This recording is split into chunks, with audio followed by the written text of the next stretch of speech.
아침을 맞이하고 하루를 시작할 때에 우리 몸의 한 가지가 만약 불편하다고 한다면 어떤 부분이 불편하여야 일상이 힘들고 어렵게 느껴질까요?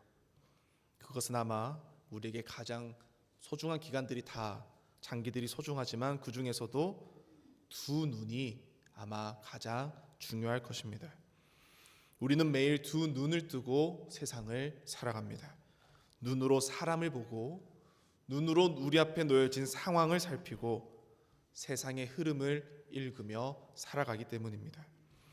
그러나 하나님의 말씀이 담긴 성경의 이야기는 우리에게 좀 더 근본적인 영적 질문을 던집니다. 너는 정말 보고 있느냐? 너희는 정말 보며 살아가고 있다라고 느끼느냐? 라는 질문을 우리에게 던지는 것 같습니다. 왜냐하면 우리에게 두 눈이 있어도 보지 못할 수도 있기 때문입니다. 세상의 정보는 우리는 너무나도 많이 압니다. 하지만 하나님이 우리에게 하시는 일을 우리가 보지 못한 채 살아가는 모습들 또한 너무나도 많다라는 것입니다. 교회를 오래 다녔지만 정작 예수 그리스도를 깊이 경험해보지 못한 채 깊은 만남을 가져보지 못한 채도 살아갈 수도 있다라는 것입니다. 우리가 지금 걸어가는 이 시기는 사순절입니다. 사순절, 우리가 이 절기 안에서 우리의 믿음과 우리의 상황을 성찰해 보아야 하겠습니다. 사순절 동안에 단지 우리의 죄를 내어놓고 죄를 돌아보는 시간만 가질 것이 아니라 우리의 시선을 죄에서 하나님에게로 되돌리는 회복의 시간으로 삼으시기를 간절히 소망합니다.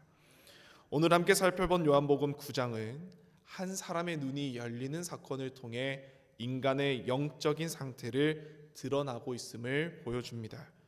태어날 때부터 눈먼 사람이 결국 예수님을 보게 되었습니다. 하지만 반대로 두 눈이 멀쩡하게 태어났던 사람들은 곁에 계신 주님, 곁에 계신 참빛 되신 분을 알아보지 못한 채 살아갔습니다. 그렇기에 오늘 말씀은 우리에게 이러한 질문을 계속 던집니다. 우리는 이 자리에 모인 여러분은 과연 무엇을 보고 살아가고 있으십니까?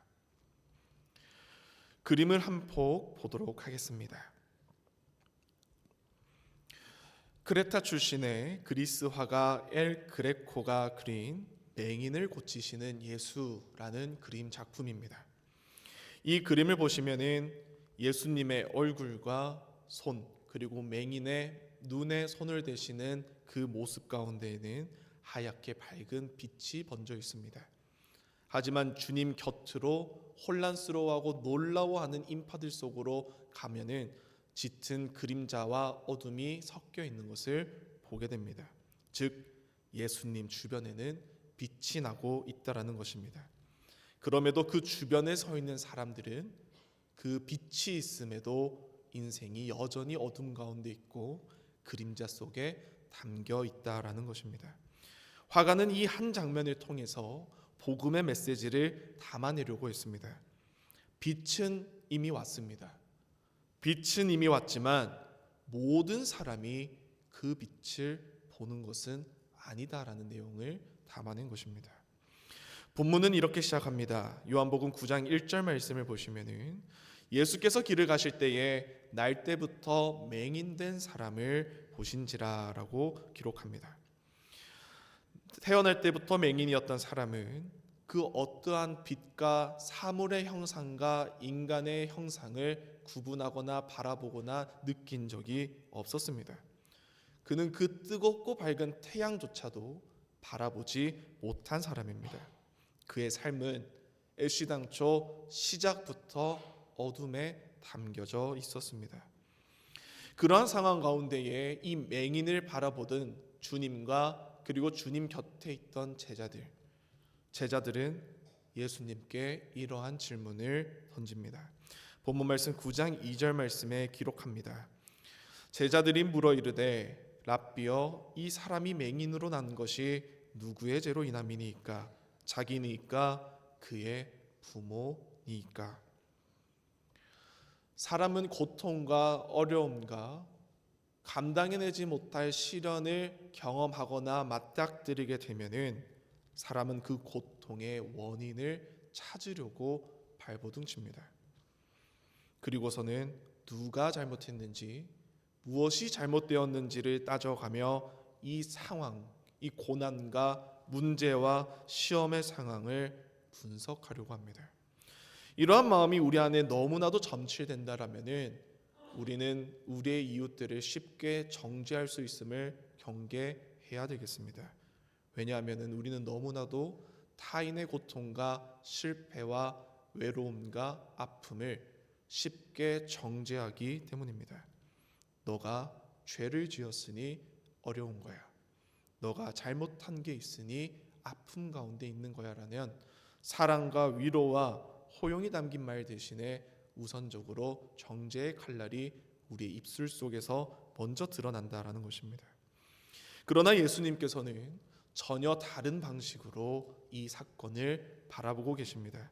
예수님은 말씀하십니다. 본문 말씀 9장 3절 말씀입니다. 우리 함께 말씀을 읽겠습니다. 예수께서 대답하시되 이 사람이나 그 부모의 죄로 인한 것이 아니라 그에게서 하나님이 하시는 일을 나타내고자 하심이라. 아멘. 예수님의 시선은 인간이 어떠한 상황이든지 그 원인만을 찾아내고 추구하려는 그 영역을 넘어서는 모습을 보여주십니다.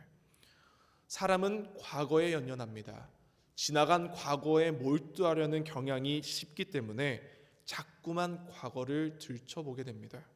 하지만 예수님께서는 지금 하나님이 우리에게 하시는 일을 바라보고 계신다라는 것입니다. 예수님과 인간의 상황을 비교해 보았을 때 우리 인간의 모습은 어떠합니까? 이것이 인간의 영적 눈먼의 상태입니다. 우리는 우리에게 벌어지는 일련의 사건들에는 관심이 많지만 하나님이 우리에게 하시는 일에 대해서는 관심이 없다라는 것입니다. 기억하지 못하는 우리의 모습들이 많다라고 이야기하는 것입니다. 그래서 예수님은 선언하십니다. 요한복음 9장 5절 말씀에 이렇게 이야기하십니다. 내가 세상에 있는 동안에는 세상의 빛이로라 라고 말씀하십니다. 인간의 가장 깊은 문제는 단순히 윤리적이거나 도덕적인 실패에 놓여져 있지 않습니다. 우리 인간의 가장 깊은 문제는 영적인 어둠에 속해 있습니다.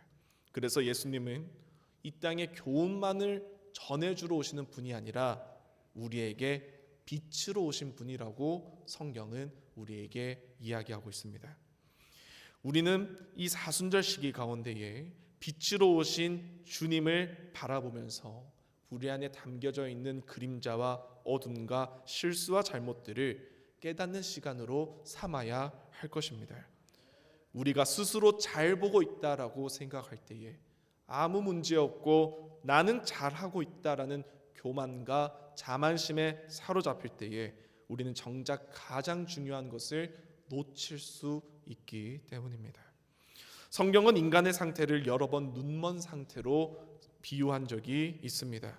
이사야 선지자는 구약 시대에 보아도 알지 못하며 들어도 깨닫지 못한다라고 표현한 적이 있습니다. 신약 시대 사도 바울도 인간의 상태를 이렇게 설명한 적이 있습니다. 그들의 마음이 어두워지고 총명이 흐려졌다라는 표현을 하기도 했습니다. 성경이 말하는 인간의 문제는 단순히 세상살이와 세상의 수많은 이야기와 정보가 사람에게 부족해서 나타난다라는 것이 아니다라는 것입니다. 인간의 가장 큰 문제는 빛이 없는 상태다라고 성경은 이야기합니다. 그래서 예수님께서는 성경 말씀을 통해 우리에게 단지 가르치러 왔다라는 가르침의 이야기보다는 본인이 세상에 무엇이라고 선포하십니까? 세상의 빛이다 라고 우리에게 전하고 계시는 것입니다. 빛이 오면은 어떠한 그림자의 설명이 필요 없습니다. 빛이 오면은 어려운 상황과 삶에 들여진 고통에 대해서 이유를 댈 필요가 없어집니다.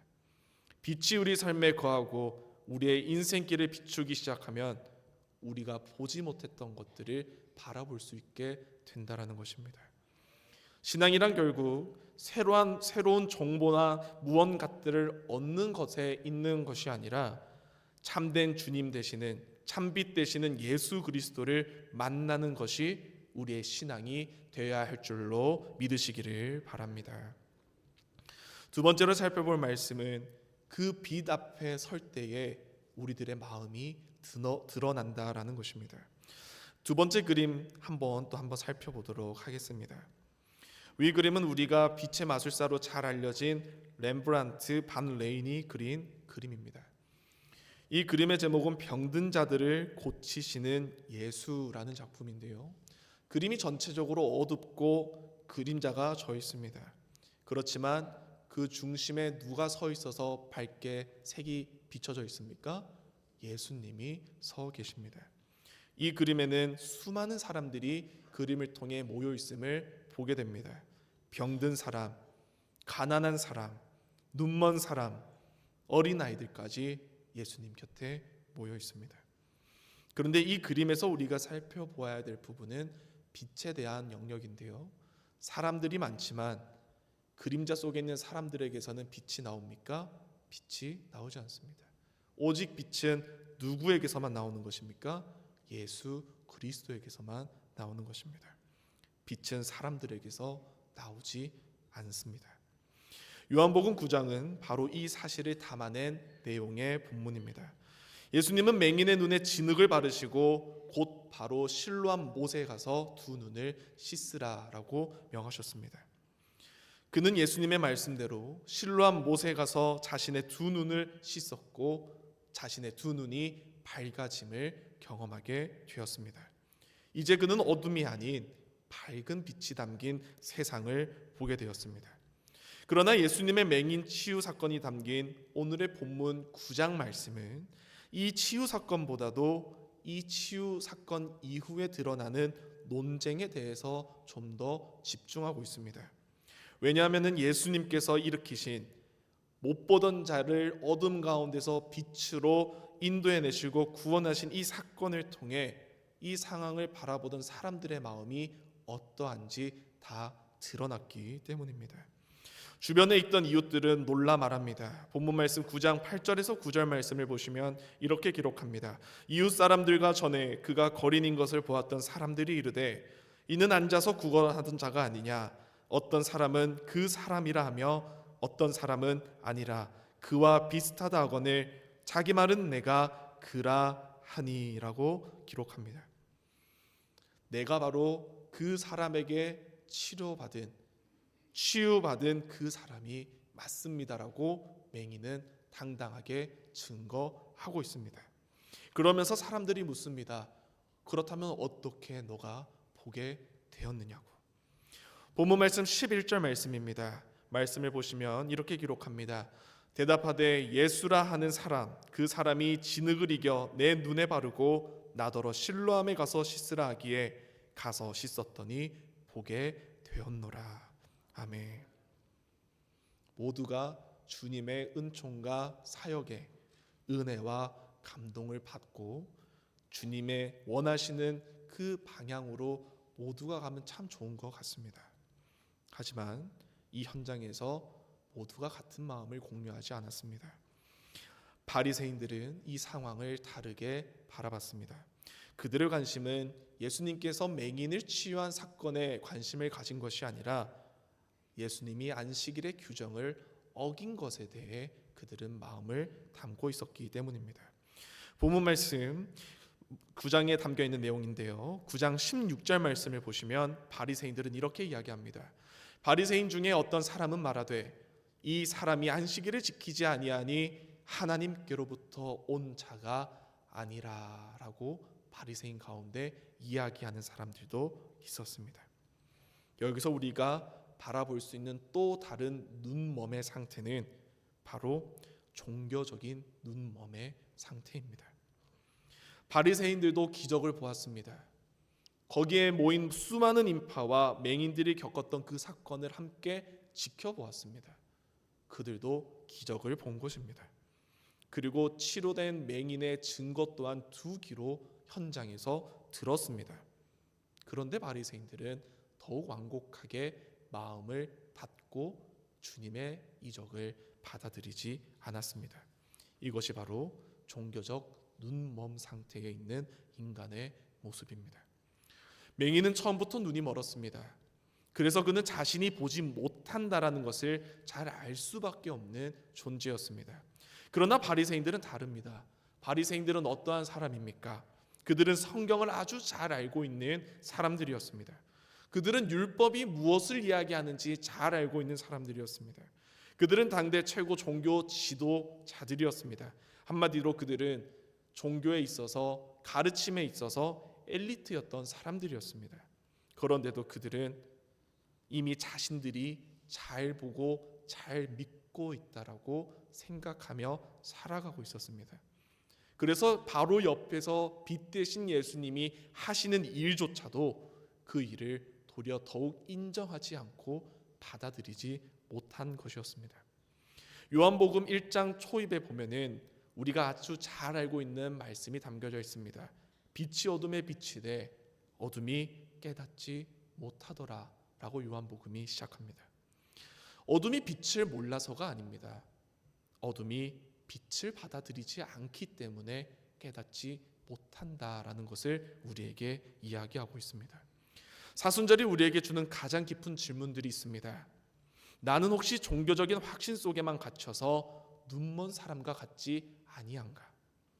나는 성경을 알고 있다라고 말하면서도 복음을 보지 못한 사람이 아닌가? 나는 신앙생활을 하지만 예수님을 깊이 보지 못한 것은 아닌가? 나는 교회에 항상 있다라고 얘기하지만 하나님이 하시는 일을 보지 못하는 상태에 있는 것은 아닌가와 같은 것들입니다. 빛은 언제나 두 가지 일을 우리에게 행합니다. 하나는 어둠을 몰아내기도 하지만 두 번째로는 동시에 어둠을 드러내는 역할도 가지고 있습니다. 예수님이 오셨을 때 어떤 사람은 믿음을 얻었습니다. 하지만 어떤 사람은 더욱 그 마음이 완고해지고 닫혀졌습니다. 빛 앞에서 인간의 마음이, 주님 앞에서 인간의 마음이 가장 명확하게 드러났기 때문입니다. 여러분들은 어떠한 마음을 주님 앞에 드러내시기를 원하십니까? 빛이 비추어도 어둠이 드러남의 상태에 머물러 있으시겠습니까? 빛이 다가오자 우리 안에 있는 어둠이 물러감의 상태에 머물고자 하십니까? 사순절의 이 여정 가운데에 빛 대신 주님 붙잡고 믿음으로 승리하며 나아가는 우리 모두가 되기를 주님의 이름으로 축복합니다. 세 번째로 살펴본 말씀은 눈이 열린 사람은 결국 예수께로 밖에 갈 수 없다라는 이야기입니다. 마지막 세 번째 그림 함께 살펴보도록 하겠습니다. 미켈란젤로 메리시 다 카라바조가 그린 성 마태의 부르심이라는 작품입니다. 이 작품을 보면은 한 인물이 사람들과 함께 모여 있는데 창문 밑에 있는 어떠한 남자가 손을 크게 뻗어 지목합니다. 사람들 중간에 앉아 있던 한 인물은 당황하며 손가락을 자신에게로 가리키며 저요라는 그러한 표정을 짓고 있습니다. 방 안은 전체적으로 어둡습니다. 하지만 창문 밑에 있는 인물이 손을 뻗음과 동시에 그 방향으로 뭐가 날아가고 있습니까? 빛이 비추어지고 있습니다. 빛이 마태를 지목하여 환하게 비추고 있는 것입니다. 누가 마태를 지목하고 있는 것일까요? 바로 주님이 지목하고 계신다라는 것입니다. 마태는 주님을 만나서 그의 삶이 어둠 속에서 빛으로 변화되는 것을 경험합니다. 바로 한순간의 인생이 역정되는 것을 경험한 것입니다. 요한복음 9장에서 맹인이 경험한 일이 바로 이것이었습니다. 어둠밖에 없었던 그의 인생이 빛으로 가득 찬 것, 바로 역전의 인생을 맹인은 주님을 만남으로 살게 되었습니다. 하지만 그는 어둠 속에서 두 눈을 얻었지만 공동체에서 밀려나게 되었습니다. 왜냐하면 바리새인들이 결국 그 맹인을 내쫓았기 때문입니다. 그런데 놀랍게도 그 쫓김을 당하여 외면당한 그 맹인에게 예수님이 그 상황을 듣고 맹인에게 주님이 친히 찾아가십니다. 본문 말씀 9장에 담겨 있는 35절에서 37절 말씀을 보시면 예수님은 그 맹인과 본질적인 질문을 던지며 대화를 이어가는 것을 볼 수 있습니다. 예수께서 그들이 그 사람을 쫓아냈다는 말을 들으셨더니 그를 만나사 이르시되 내가 인자를 믿느냐? 대답하여 이르되 주여 그가 누구시오니까 내가 믿고자 하나이다. 예수께서 이르시되 내가 그를 보았거니와 지금 너와 말하는 자가 그이니라. 아멘. 이 장면은 매우 깊은 울림과 의미를 우리에게 전해줍니다. 처음에 눈먼 맹인은 예수님을 그저 예수라 하는 사람이라고 입으로 칭했습니다. 하지만 시간이 지나 그는 사람들에게 예수님을 선지자라고 칭했습니다. 그리고 이제는 주님 앞에 다시 섰을 때에 그는 예수님을 자신의 주님으로 고백하게 되었습니다. 이것이 바로 신앙의 여정입니다. 신앙은 한순간에 절대로 완성될 수가 없습니다. 그저 믿음으로 고백하고 믿는다 하여 우리의 삶의 신앙이 단단해지고 완벽해지는 것이 아니다라는 것입니다. 신앙은 점진적으로 주님과 동행할 때에 완성되어져 가는 것입니다. 그것이 바로 점점 눈이 열리는 것과 우리의 신앙의 여정이 이어져 가는 것이 같은 선상에 있다라는 것입니다. 그래서 신앙은 언제나 더욱 깊어지는 방향으로 우리의 삶의 발걸음을 인도하게 됩니다. 예수를 조금 알던 사람이 예수를 더 알게 되고 예수를 더욱 깊이 알게 되고 결국 예수 앞에 엎드리는 자리까지 나아가게 된다라는 것입니다. 그리고 성경은 이렇게 기록합니다. 본문 말씀 요한복음 9장 38절 말씀, 우리 함께 말씀을 읽겠습니다. 이르되 주여 내가 믿나이다 하고 절하는지라. 아멘. 이 지점에서 문제를 해결받은 사람은 어떠한 사람의 모습으로 변화되게 될까요? 바로 예배하는 사람의 모습으로 바뀌게 된다라는 것입니다. 눈이 열린 사람의 마지막 모습은 주를 경배하며 주 앞에 엎드려 예배하는 자의 모습이었습니다. 예배하는 사람이 되어야 하겠습니다. 우리의 삶이 아무리 힘들고 버겁고 어려울지라도 예배자의 모습을 내려놓지 마시기 바랍니다. 예수님과 늘 어떠한 상황일지라도 예배 자리를 목숨 걸고 지키며 나아가는 우리 모든 양문교회 성도님들 되기를 간절히 축복합니다. 눈이 열린 사람의 마지막 모습이 예배하는 사람이었던 것처럼 우리가 바라보는, 우리가 믿음으로 담고 있는, 우리의 삶 속에 담아내고자 하는 이 복음이 바로 이러한 목적성을 우리에게 전해줍니다. 예수님은 단지 우리의 문제를 해결해 주기 위해 오신 해결사가 아닙니다. 예수님은 우리의 잠긴 눈을 열어 하나님의 일을 보게 하시기 위해 이 땅 가운데 오신 분이십니다. 하나님을 볼 때에 빛 대신 주님 곁에 있을 때에 우리의 눈이 열리고 구원의 길을 걸어갈 수 있다라는 것입니다. 예수님은 마지막에 이렇게 말씀하셨습니다. 요한복음 9장 39절 말씀에 보시면 예수님은 이렇게 말씀하십니다. 예수께서 이르시되 내가 심판하러 이 세상에 왔으니 보지 못하는 자들은 보게 하고 보는 자들은 맹인이 되게 하려 함이라 하시니라고 마지막에 말씀하셨습니다. 예수님의 빛은 사람을 나눕니다. 자신이 보지 못한다라고 인정하는 사람은 빛을 얻었지만 자신이 이미 다 안다라고 생각하고 행하는 사람은 끝내 어둠에 남게 되었습니다.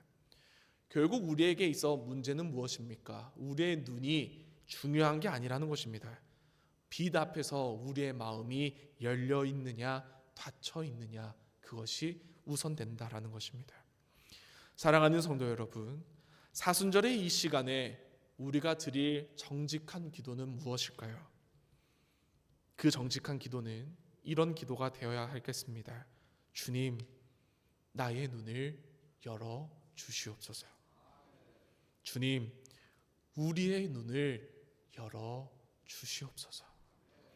우리가 다시 예수를 보고 다시 복음을 보고 다시 하나님의 은혜를 보게 될 때에 우리의 삶은 달라질 줄로 믿습니다.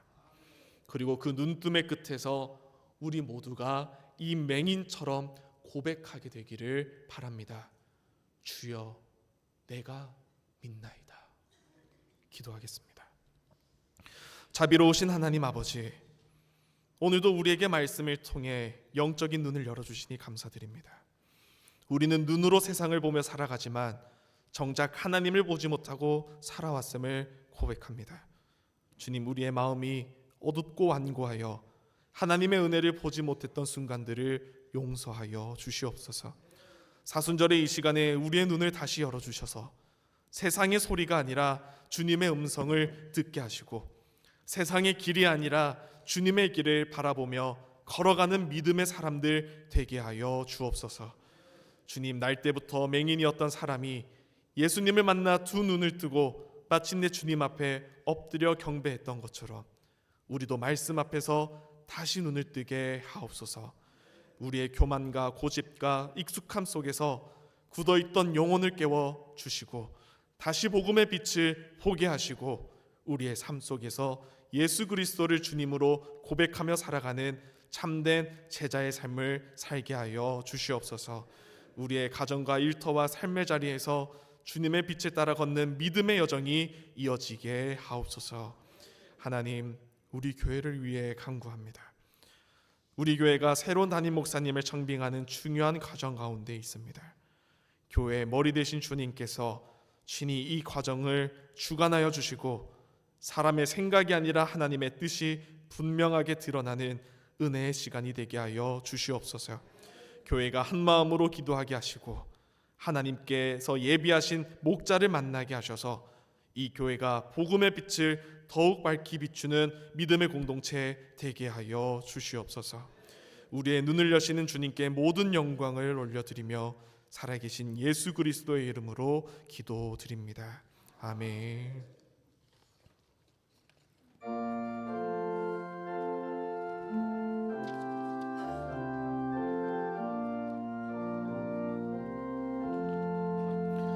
전무여 의지 없어서 손 들고